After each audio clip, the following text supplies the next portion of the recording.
welcome one and all with your coffee mugs to Coffee at 11. My very special guest, Leonie Lynch of Juspy. Leonie, show us your mug and say hi. Hello, good morning. Yeah, this is my very special mug. I have a story about this if you want me to tell it. So my grandmother, who I'm always talking about, is 92 next Tuesday, and she always brought us up with fine china and a white insert, so I can't drink out of a coloured mug in the inside. Tea always has to be extra hot, and basically the tea bag left in it the whole time. So we found these about 10 years ago in Brown Thomas. They're about 25 euros each. Ridiculous, right? This is my 8th one because I've broken 8 of them, the handles and everything. So every birthday or Christmas I get one from the kids or from Rob, and it's kind of it's a bet now to see how long that they last, you know. So. I love it, Leonie. Only you would have a story about a mug. And by the way, it just worked out 8 times 25. That mug is 200 euros worth. So 200 euros. And I used to, when I started doing meetings for Juspy, if I met a mentor or an advisor or anything, I'd bring them a china mug as a thank you for their time. So that was my initial thing. And I remember bringing one to a guy I met from Dunn's a couple of years ago, and he wouldn't take it because they're not allowed to take any gifts. Yeah. Yeah, bribes and all that. Okay, Leonie, I said last night on my post that I knew this was going to be fun. It's already started and it's going to be great fun. Let me tell you some of the nice stuff about Leonie. Her name, obviously, Leonie Lynch PhD, business name Juspy. We can see that on the door of her office at the back. That wasn't there last night. Just nope. There. What does your business do? Functional food. Looking forward to hearing what that is. How long established? 3 years, really. Curious with the word really in there. How many employees? Just me. And then Leonie, by her own words, is a lovely bunch of ladies. I love this. Leonie's a lovely bunch of ladies. One is into brands, the other Pilates and movement, the other music, another women's health, and the other art. Every one of her personalities studied each of these interests at some point in her life, i.e. Leonie has a PhD in branding, a master's in marketing, and a degree in fine art. As you do, lads, right? She works as a visual artist for 10 years, but not since she was 30. And she has taught Pilates for 11 years and recently set up the functional food company Juspy that makes healthy products that taste amazing. Leonie turned 40 last week. Woo, congratulations. And looking forward to finding out. Back to you, Leonie. So we kick off with who is Leonie? I've given you a potted history, but bring us through that journey in your own words, please. Okay, so did you notice the t-shirt I'm wearing? There's the art, the branding, the Pilates, so there's all my personalities on my t-shirt. So I guess I'll start with, my uncle's an artist. I went to art college after school and did my degree in Limerick School of Art and Design in painting. So from kind of 21 to 29, I think I had my last exhibition, I painted all day, every day. In my early 20s, I worked in Limerick's Live 95 FM with the amazing Anne Bone. I was part of the Shadow Crew, and then I was on air. I used to DJ as well in my early 20s, so I used to DJ in docks, and now Trinity rooms and everything. So I DJed for about 7 years, I think. And then about 27, 28, my life shifted a bit. I moved to Dublin, had a studio up there, and then came home one weekend just for a friend's, the end of a friend's stag party, and met my husband. So that meant I was in Dublin and he was down here, and then I needed to get back down here. So I decided I'd do a master's in something. And I always loved the business side of things. So I did a master's in marketing in UL because it was really creative and it still had the business aspect to it. So when I did that, I completely fell in love with brands, everything about why people buy things, why they're attached to brands. And I just had a lot to offer in that space. So I ended up then graduating from the master's, getting married a week later, and signing up for the PhD because I was afraid to go into the real world. So I started the PhD in January of 2011, proudly up on my wall behind me. So that was 6 years by the time I started it and graduated. And 3 years into that, I had my first baby. And on graduation, I was pregnant on my second. So that's that section of my life. So that was 29 to 36.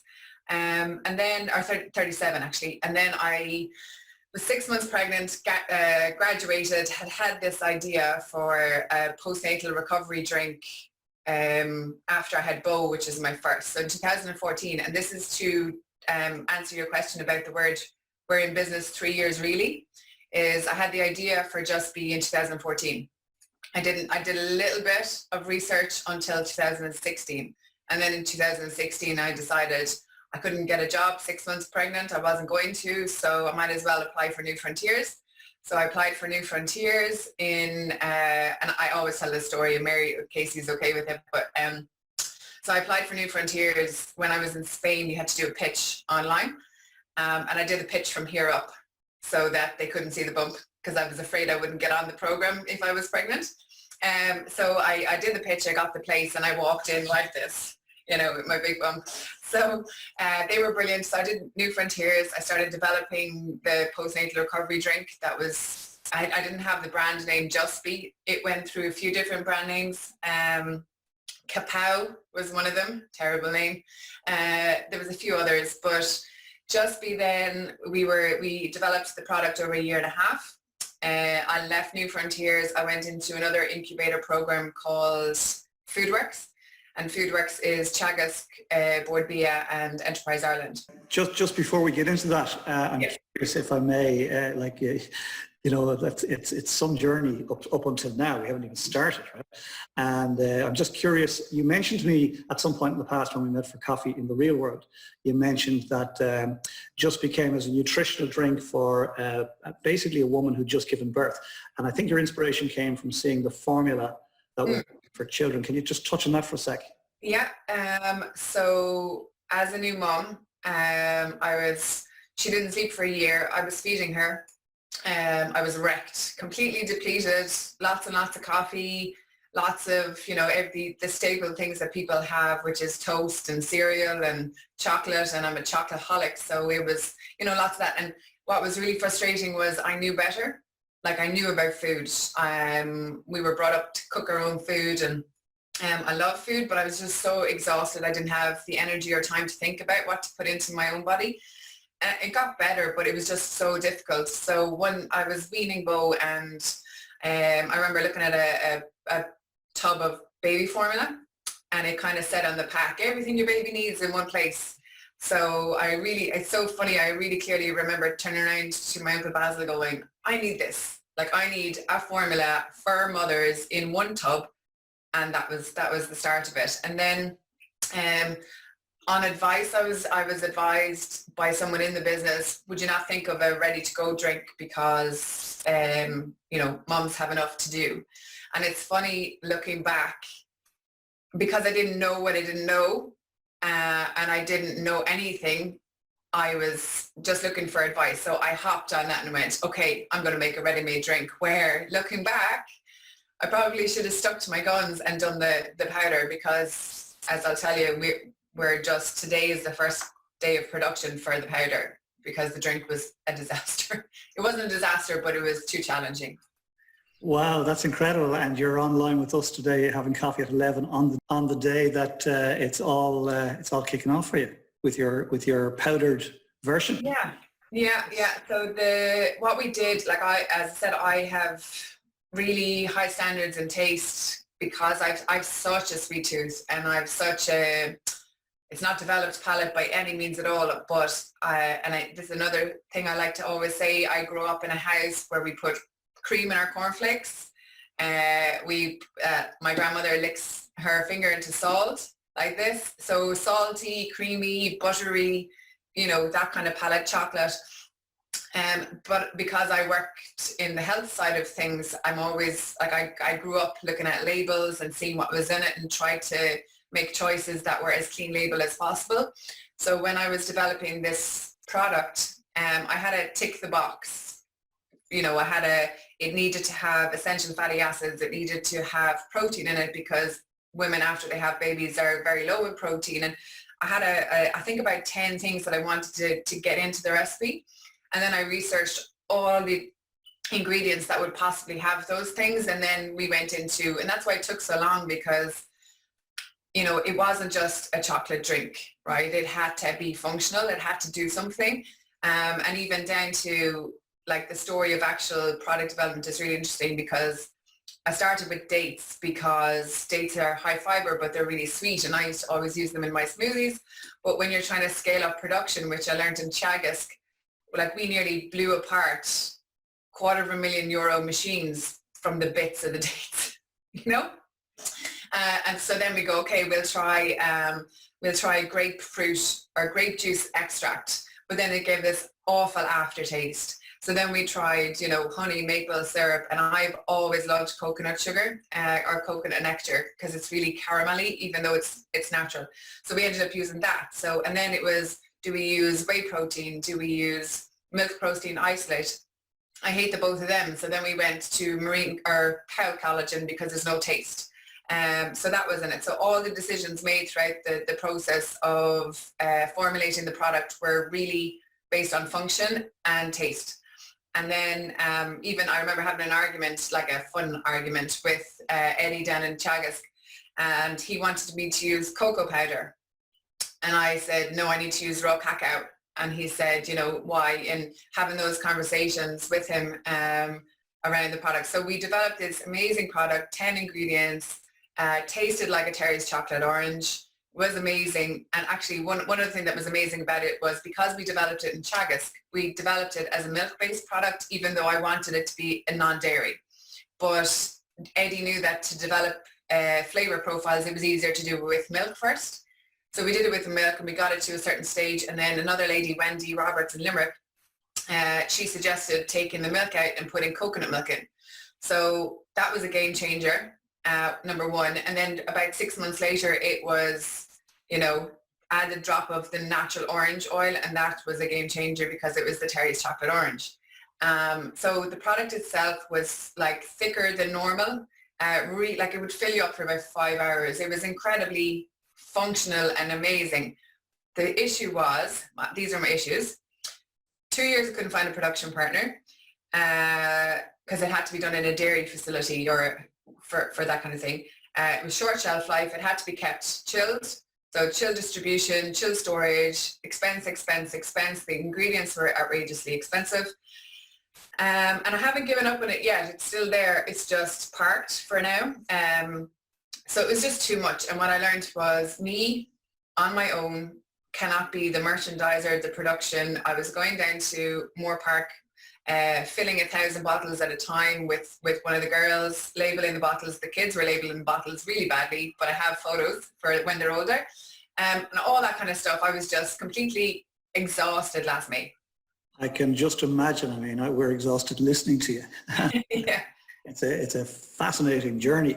You're absolutely pernickety about every aspect of what you do, your brand, your colors, your color scheme, everything that you do, the ingredients that went into it.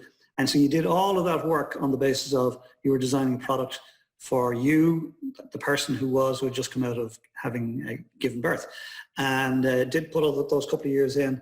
And then you went to market and it didn't quite work. What was frustrating was people were kind of saying to me, you know, has it taken off yet or whatever? And you're trying to explain to them things like, well, when I was in Foodworks, which was, let's say January 2018, everything changed because when we did loads of focus groups on the drink, women didn't want to be targeted as postnatal. Women don't like to be targeted to talk to you as women. If postnatal means you're broken. So they take this drink for 6 weeks and then they're like, I'm grand, I've got it together. I can do all this parenting stuff, which is a lie. But it's easier to pretend than actually, you know, consume something that's really good for you. So this challenge took a year to figure out who's it for, what's it for. And again, it came down to something I'm annoyed at myself for going down that path. You know, you get advice a lot of times and you go down these paths.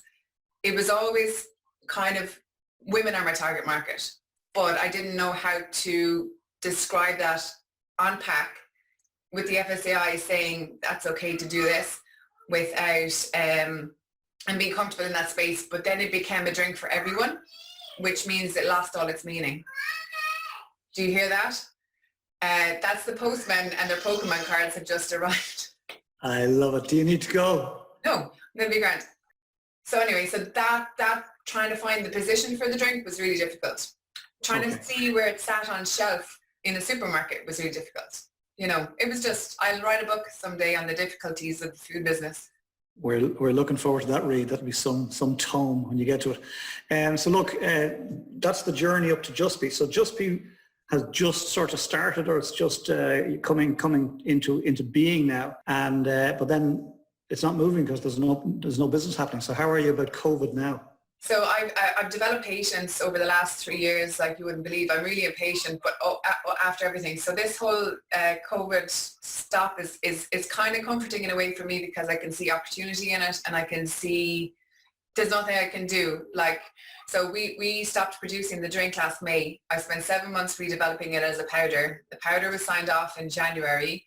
I was supposed to order packaging samples in January from China. 2 days before the Chinese New Year. I had ordered it. Then I was advised by a friend who works in China to cancel it. So I cancelled that. And this is just at the start of it. So I was looking for a European supplier. I knew that was going to take 3 months. I still haven't got the sample of the tub that I want to use. I'll just show you actually, 1 second.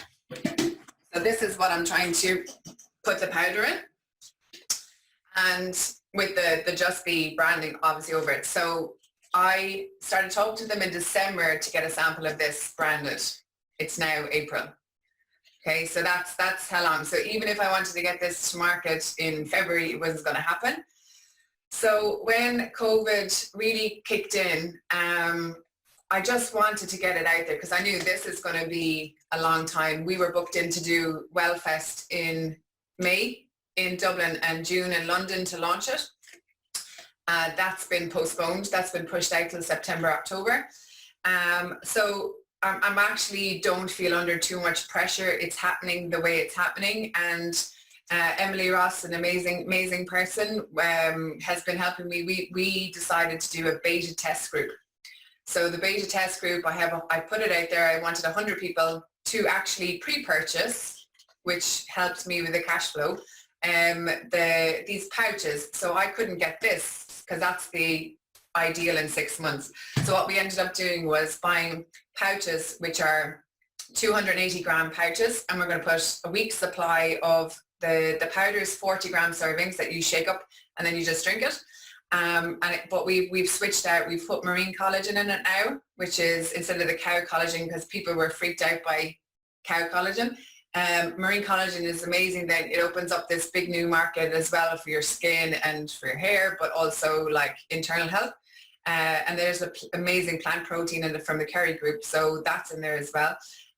So basically, today he's producing 100 pouches that are being sent out to the test group with stickers on them, which kills me, rather than beautiful packaging, but it'll still have the Juspy pattern. So it's kind of, people's expectations right now in this test group are less than they would be if they were a customer. Like, they're waiting for this. They signed up for this test group in the middle of March. And I've been, it's so funny. All the ingredients came in and the packs were the first thing I ordered, and they ended up sitting on a runway for a week. And then when I was on to him last Friday, and the pack got lost. So he had to resend last Friday. They arrived yesterday. We are in production today. So brilliant. Folks, I just put in at Leonie Lynch there, her social media handle. You need to check out Leonie Lynch's work. Fabulous artist. We mentioned that at the top of the show. So every detail she's gone into in terms of her branding is just outstanding. You really do need to start following her work. Leonie, it's quite amazing, as you said. Also, you're a lovely bunch of ladies in there. Tell us about the Pilates, because I need you from a business perspective. This is my Pilates reformer. Right. Tell us what a Pilates reformer is. It looks like a torture machine for me. Yeah, it is. There used to be a Pilates studio in Limerick in Delta that I worked when I was teaching Pilates in there. And when it closed down, I bought one of the machines off them. So it's great. Being stuck at home is good for me, because I can hop on that and do exercise or whatever. It's kind of my sanity at the end of the day. But yeah, so the Pilates, and then it's funny when you make decisions after I can't even remember who I did them after. I think it was after Bo and Pregnant on Robin or something. I filmed videos with C Media about 100 short videos of 100 exercises or something like that for prenatal and postnatal. And the plan was, I spent a fortune on my website. I was going to load up these videos. There was going to be a subscription. That was going to be my income during maternity leave. That never happened because people were so used to getting free content that nobody paid for it. And again, I was postnatal, so I wasn't going marketing it, or I was too busy and too tired. So they've basically sat on my computer for 2 years and done nothing with them. And I remember reaching out on LinkedIn last year saying, any brand want to do the edits and just put these out there, just for content. I was hoping someone would bite, but they didn't. So then when the COVID thing happened again, I just started uploading one a day on Instagram. And I have my routine now. There's 3 pregnancy ones, there's 3 postnatal, but the postnatal ones are suitable for everyone. And then I've just been putting them up, so it's great. I've been able to kind of have a purpose to my Instagram account now, where it used to be just kind of abstract photos of the kids and myself down in Kilkee. But so now there's actually content that people can use on it. And again, I must comment, because I've been looking at your Instagram stuff, and so it's very well curated. It's probably the best curated Instagram profile that I've seen, because it's very specific. Everything's got a place and everything's in its place. And if you scroll down through it, it's not random at all. Do you know that one of my issues with Instagram actually on that point is when I started uploading the videos, in between each videos, I just put, I was putting a quote or something in just to break up the visual of it. And then let's say I put up about 6 or 8 dividers, and then I didn't like the look of them. So I changed the divider. Now I can't go back and change, they don't let you swap out images in Instagram. You have to take the whole thing off. So, but again, you kind of learning the style of it as you go. But I decided, on Instagram, everyone's putting up fitness videos now, everyone's putting up quotes now, and I'm trying to think, okay, so how can you, because people can get sick of looking at quotes. So I started putting up songs, like lines from different songs, because I guess it fits with my background being a DJ or what, that kind of thing. So it makes sense for my profile to have songs rather than quotes. So yeah, I must compliment you on it. I think it's outstanding. I think everybody just check out the work she's done there. But it comes from the way you think about the world, the way you see the world. It comes from all of your various different disciplines that you've studied over the years. So it's truly beautiful. Thank you. Keep up the great work. So okay, post-COVID, what do you think is going to happen? Have you any idea?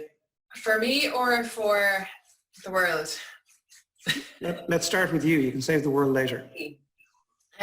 With me, I'm actually being ridiculously productive during this time, because I'm not in the car driving the kids to school or pickups or that kind of thing. So I'm doing things like the Instagram thing every morning. I'm doing that, even though it only takes 10 minutes, but it's still time that I wouldn't have, gotten into the habit of before. I've been talking to a girl last week. I bought this 3 years ago. This is my podcast mic, because I dabbled with the idea about 3 years ago. And I spoke to a girl last week that is, hopefully we're going to do something on that. And I have the artwork being done for my album cover at the moment as well. So hopefully that will take off, or that will happen, even if it's just a couple. It's just something I want to do. I'm applying for funding applications. I was telling Colm yesterday. So again, this is an opportunity for me to get Juspy out there online and to figure out e-commerce. And we've updated the website. And I spoke to a guy last week, I'm signing up for all these webinars from the Leo and from Board Bia. And through those, I was talking to a guy last week who sells on Amazon. So he wants 50 packs to try on Amazon. So, I'm just looking for opportunity, because we're busy, but we're stationary busy, which means we can look for opportunity, and I have time to think, and on my whiteboard, and it's really good. I was going to ask you, just show us your whiteboard there for a second, because you showed me that last night. When we were... Oh yeah, that's just an updated one from yesterday, but yes. But like that, it's just trying to have clarity in my head what I need to pay attention to. Yeah. There's a brilliant book called Get Things Done, I think. And it was the greatest tip because I've so many different tracks going on in my head for different things that it's very tiring to try and remember everything. So this guy was saying that people treat their mind or their brain like a computer, that it has to store everything, whereas in fact you should be clearing it out all of the time. So I have a blank sheet of paper here that if I'm doing something, I write down and I'll deal with you in a minute. And it's a good thing as well from a creativity point of view. You cannot be creative and analytical at the same time. And if you're writing something and you try and fix a typo, you're going to lose your creative train of thought. So it's the same with, if I'm focused on something, I write, get dog food or whatever it is on the paper. And then at the end, it's usually a Sunday night or something, I'll find all my notes that I've put somewhere and they'll go into an order up there. Sorry, my phone is on. So that's, I'm just trying to, because my head is too busy. I love it. Fantastic. I'm looking at your whiteboard and I'm thinking, hats off to you. I'm sure there's some people on the call looking at the whiteboard and scared stiff. Something I was somewhat jealous of, your lovely microphone that you're going to do your podcast with. So I'm going to show you all what I'm using, which is just this cable, right? But you see, the reason I'm showing you that is because a phrase that I've come across recently is, and it speaks so much to me, is we got to do what we can with what we have from where we are. I've got somebody that I know who, invested, I don't know, 700 quid or £7,000 in some fancy setup so he could start his video podcast work. We haven't seen a video or a podcast from him. The most important thing is start and make a dog's dinner of it if you have to. Start and fix it as you go. Interestingly, what you were talking about, your Instagram account there, that you can't go back and fix and make beautiful all the early stuff. So don't worry about it. Start here and all the stuff gets better and better and better all the time. Yeah, and you're right, because I remember making the decision. That Rode mic was about €300, and I was postnatal on Robin at the time, so I didn't have money. But I'm a gadget snob, from those kind of things, from the DJ years. I remember making a decision to buy that, and I had no money to buy other groceries or anything, but I bought the mic and I haven't used it yet. That's ridiculous. That's just priorities. I love it. Listen, a pleasure talking to you. We're going to go to Q&A from the floor in just a moment. But before we do, what one tip can you give to us all, your nearest and dearest, get through COVID by doing? Turn off the news. I live in this bubble where, if I go into the news, if I go into thinking about it too much, I can't get work done because I'm just down in the dumps. Worried about my grandmother, haven't seen my parents, it's just, but if I've turned off the news, we're turning on the radio, as in Alexa, put on Justin Bieber. This is what I hear all day long. So it's turn off the news. Just give yourself a break. Very practical one, and one I subscribe to. I stopped watching the news and reading newspapers probably 25 years ago, and my dad was terrified. And he says, but how will you know what's going on? And I said, Dad, you ring me. Yeah. And it has never failed. It has never failed. Yeah. Wonderful, Leonie. Okay, Q&A from the floor. Who'd like to ask Leonie a question? Sarah Ward. Okay. Hi, how you doing? Live. I was interested there. You said the album cover. Do you sing as well? Oh God, no. Oh, no. Album cover, I guess, is just the name to describe the artwork that you see on a podcast, the square. Oh, if you were to do it, yeah. Okay, right, yeah. No, I mean, it's fantastic, everything you've done. It really is. I mean, it's fabulous, and it looks like a lot of hard work gone into it. Yeah, I'd be interested in the powder. Sounds interesting, actually. I do. I love good food, and I love nutritious food and stuff like that. So I mean, and I love putting stuff into putting in stuff in my body that will actually enhance my functioning, I suppose. Nourishment inside out. Nourishment, yeah. I would have a condition. I have a condition called ME. So basically, I'm always looking for stuff that will help it to function a bit better, you know. Yeah, well this is, I'll give you the spiel. It's got marine collagen, plant protein, it's got cacao, coconut sugar, it's got inulin, which is a fiber source. It's from a chicory root. There's Himalayan pink salt. There's a vitamin C from baobab, and there's a fruit called ashwagandha in it. So it's good for stress. That's what I'd be into the Ayurvedic stuff, all right. Yeah. And I'm into the raw cacao powder and all that natural stuff, because I would be plant-based myself. Yeah. So yeah, it's everything in it I would use already, you know, and so I'd be interested in having a look at it. Yeah. The ashwagandha is magic stuff. Magic. And if you look at, like, again, down to the formulation of it, when we were doing, you know, there was 4 different types of marine collagen, and, you know, with the slightest bit of grit, you know, and then you're going, okay, how much is the top class one? And you're going, okay, an extra fibre a kilo. Yeah, it's worth it because it's completely smooth on your palate. So you're making decisions like that to be with powders can be so bad. Like some protein powders. Oh yeah, to be very careful. The plant ones are awful. But there's pea and rice blend in this, but it's from Kerry Group. It's so smooth.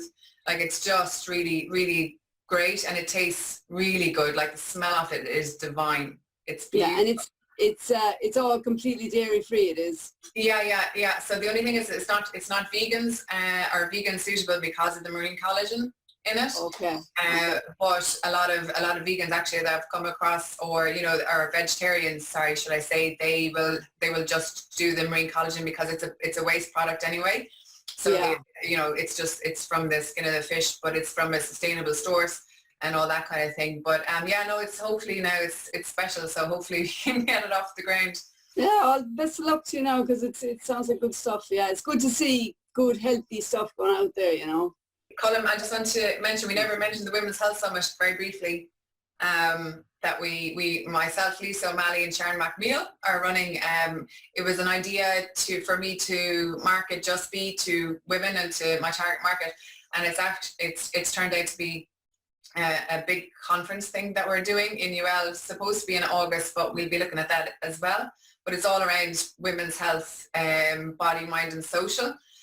But why I wanted to mention that was, again, when you're looking at stuff that I'm doing, I'll try and link in everything in my past. So when we were looking to get the brand, like we weren't going to just do the conference, I was excited to create another brand.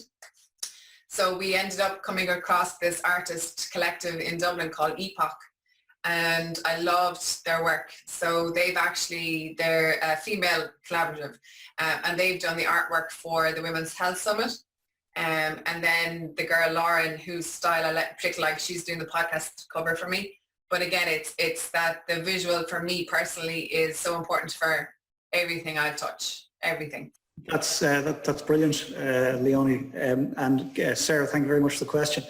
I think the one thing that's coming through for me, Leonie, is the absolute detail with which you go into everything, right? But there's something unique about you, if I may. And that is, there are people who would go into as much detail as you, but they get nothing done. Analysis paralysis. They never have enough, you know, research done. They haven't quite got all the pieces together. You do both. You go into absolute nat's ass detail to get the product exactly the way you want it, because it's representing you and your love of all things, if you like, beautiful. So hats off to you. I think it's wonderful. And you weave the same standards through everything that you're involved in, and you connect them all together. They're sort of disparate, but they're not at the same time. So it's a pleasure. And the good thing to remember about that, though, I'm okay for showing mistakes. Like Juspy was built in you know, out there. I didn't, you know, we put out I think about 8 versions of the drink and tweaked, and the next time we tweaked it, and the next time we tweaked it, but we did it with feedback from customers. You know, it was too thick, it was too, you know, chocolatey or whatever, bring down the coconut sugar level. We did that out there rather than just staying behind closed doors and making, like, that's where you get paralysis is, like that. I'm making an assumption that this is what people will want the powder in. But I can't, like, if I want to order these, I have to order 5,000 of them. So I'd want to be pretty sure that I want to make that mistake. I've learned from, like, I think there's about 15,000 bottles down in Moore Park waiting because I thought I had to go, that's definitely the one I want. So like that, it's iterate and change as you go. I'm putting the powder out now in a pouch because it's the powder I need to see if people like, not the pouch, because the powder is what's in it and they'll come back for. So again, I think they call it the agile approach. Just put it out, change, get feedback, do that. So. Yeah, it's great. I see Alan's going to come in with a question now. Just before you do, Alan, Edwina said earlier, this is to do with the music. She says, love this tip. My daughter has changed the channels to the music channel, so we have plenty of upbeat music going. Definitely. And can I give you one on that? The most amazing show I've discovered. I used to listen to RTE Gold down in Kilkee in the mobile home at night if the kids were asleep and I was working. But RTE 1, 11 o'clock at night until 2 a.m. There's a guy, Cahill Murray. He plays the most amazing music of all genres. Like last week I was working about, I don't know, it was midnight or after midnight, and he had Nina Simone on. He had like everything from Nina Simone to rock to everything. It was just even Sade, House Martins, it was just makes work easy, but amazing show, brilliant show. You're saying all the right stuff there for me, except for 11 p.m. to 2 a.m. I'm in bed. Eamon Smith gave a big thumbs up. Young Alan, the coffee guy, you're live, Alan. Good. Hey, Leonie. Sorry I was late to your party here. Speaking of music, so then I have two questions. Speaking of music, are you still DJing? Still spin some decks? I have a box of records there that I pulled out from my parents' attic because I was throwing myself a party for my 40th, and we were doing it for Focus Ireland, and I was going to DJ at it for the night. And that didn't happen, so that will happen. So in the next 6 months, yeah, I think I'm going to run a gig for Focus Ireland when this is all over, just so everyone can party. Cool. And my real question, I suppose, more detailed about product is, what's your approach to product development? So do you have some kind of framework for that right now, where you see additional, not iterations of your current products, right? So your powder, but other product lines within Juspy? Yeah, so I suppose the only framework I have is, it comes from my bias actually. So I'll see holes in my nutrition and go, I want something that's quick and easy to get as much goodness in as possible. So that's what we have right now. There's other things that I will go, okay, let's say for argument, I don't like drinking water. How can we make someone like me that doesn't like drinking water, drink water more? What product can we develop that will kind of be functional, it would always be to add extra nutrition or to fill the nutrition gaps. And how can we do that? How can we do that to satisfy someone like me that has a sweet tooth and loves natural food or clean label food? Or so it would be, how can we develop something without stabilizers, without additives, without flavorings? How can we keep it as clean label as possible?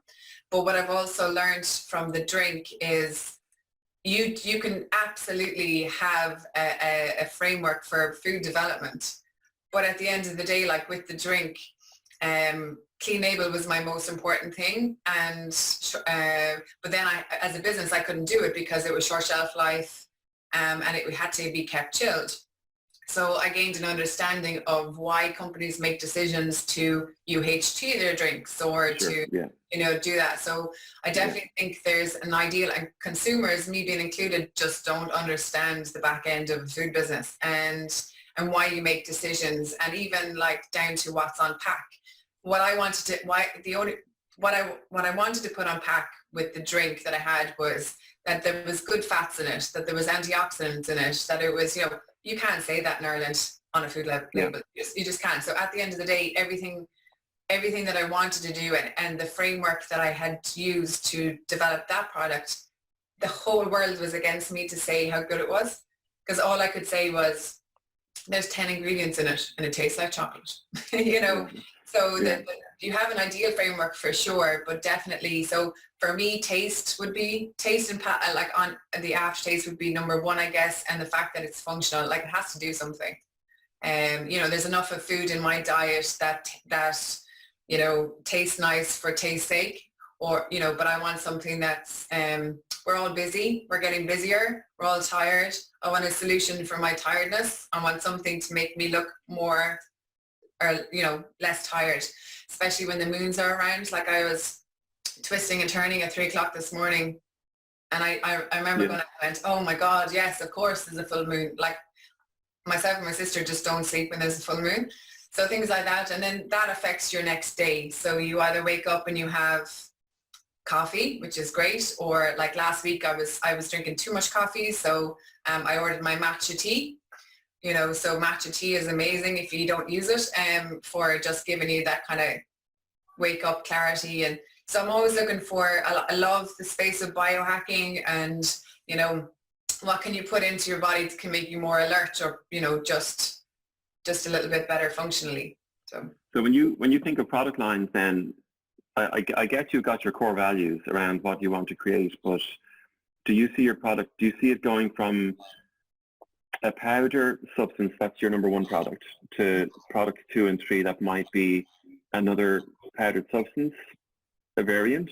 Or do you see it as in a completely new line, like a solid, like a bar, or back to a liquid? To be perfectly honest, I don't know. I don't have a strategy for that, other than at the stage I'm at, there's a scramble of what's going to work. So let's say if the drink worked, it would have been, I suppose, maybe a line of ready-made drinks. If the powder works, there will definitely, absolutely be a powder line for different occasions throughout the day, right? That would be definitely a starting point, or for different functions that you need it for. Maybe there'll be a one for, that would be more specific to guys that would have more protein in it, like the 17 grams of protein in this, maybe it needs to be 22 for a guy, or, even like the ashwagandha for men would be good for testosterone levels and everything, but it's kind of communicating that. So to be honest, I haven't made that decision yet. I need to see how the powder goes. There's lots of stuff in this head, but again, it's definitely not the bars, definitely not the snack, that kind of thing. It would definitely, it makes more sense because of my movement background as well, that it was around everyday performance, but not in the sports nutrition side of things. But it's just, again, it would be research around functional food. Like I like the beverage space, myself, like yourself, the matcha teas, the coffees, that kind of the mixing with something. I like that. I'm going to break in here, if I may, because we've got two absolute perfectionists in terms of taste and flavor. Alan kicked off this series day one. He came on as my first guinea pig guest. Thank you for that, Alan. But Alan is founder of Old Barracks Coffee Roastery here in Bird Hill. So all this flavor profiling and ingredient stuff is, the two of you are so passionate about it. We could spend the rest of the day back and forth. So if you don't mind, you guys are connected anyway. Evelyn McAleer has raised her hand to ask a question. So Evelyn, you are live. I am live. Hello everyone. Sorry, I was a wee bit late coming on, Leonie, and well done and everything. I've been sitting listening to, God, and your whiteboard full there. Leonie, I just want to check, because I missed the start of it there, but so you're putting your product out, and I would do quite a lot of movement and things like that there, but as far as looking at anything, or even calories and stuff, I always believe I can eat to do exercise and da-da-da. Has it been out that, so say somebody, you'd give it out to potential, whoever your target market is, to run this for X amount of weeks. Let me see what the difference is, how it is actually changing people's lives. Yeah. Or is there what else they need to do along with taking the powder mix, to bring, because you're more knowledgeable about, the health benefits that the ingredients have on it. But to see, I'm one for nosing and seeing befores and afters, Yeah. Well, I'm like you. My personal opinion is, absolutely eat what you want. Do not, I hate the idea of calorie control. And just for me, I don't look at that. I never have. I don't like, one of the things I remember having a conversation with the FSAI about the drink was it had coconut milk in it. So it had high saturated fat. So if I wanted to put, like, the fat was actually in the red on the drink, right? So if you were looking at fat and calories, you're not going to pick it up, but it's coconut milk. And it like there's a sustainability to coconut milk and protein that it just like it kept people, it was amazing. It kept people full for so long that they weren't snacking. You couldn't possibly snack. You couldn't possibly pick because you were satisfied and you were full. So the powder is basically the same ingredients bar 2 or 3. So I haven't tested the satiety of the powder yet, but it should be quite similar because there's coconut milk powder in it. There's the 17 grams of protein, and protein actually helps, you know, keep you full. So that's something that I'm going to have to test before I can talk about the comparison with the drink and the powder. But definitely for me, like the calories of the drink, if people talked about them, I'd go into hopefully a big spiel about just taste it. Like, you know, when a packet of Maltesers, I'd have 3 of them because I'd definitely go back and get another and then get another because I wasn't satisfied. But you could have drank half the drink, or this, it's about, you know, that kind of lining of the stomach, and then you're nice and full, and then you can just get on with things because you're not looking for another pick. That's the thing. Is it a weight loss type thing too, Leonie? No, it's more protein for a healthy body, less snack and weight loss. Again, for me, and again, it's only personal. I don't want this to sit in a conversation public. Like I will never promote it as a weight loss product or a meal replacement product.